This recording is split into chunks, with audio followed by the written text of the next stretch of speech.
هونەرمەند شاهۆ عەندەلیبی یەکێک لە گۆرانی بێژە دیار و جانخۆشەکانی نێو دنیای گۆرانی موزیکی کوردی بێگومانێکێکە لە گۆرانی بێژانەی کە خەڵکی ڕۆژهەڵاتی کوردستان و خاوەنی چەندین بەرهەمی زۆر تایبەت و ناوازێ بە دەنگە تایبەتەکەی لە ئێستا بەرهەمێکی نوێی لەژێر ناونیشانی غەریب پێشکەش ئەکات. دیارە بەرهەمەکە بەشێک لە موسیانە هەرە دیارەکان و تێکستێکی زۆر تایبەت و بە ئاوازێکی جوانیش پێشکەش بە گوێگران و هەوادارانی خۆیەکە.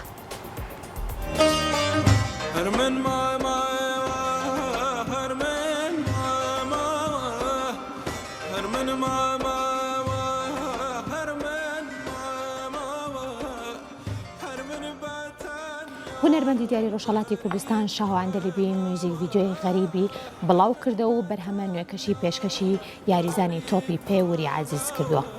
غەریب کە ژمارەیەک موزیسیانی دیار و بازموتیایە بەشدارن، ئەرەنجی میلاد عەلیپور و میکس و ماسرینگی نیمە ئەکبەرباو، کاری دەرهێنانی میوزیک ڤیدیۆ کەژەدایان مەجید عەباسەوە بۆی کراوە.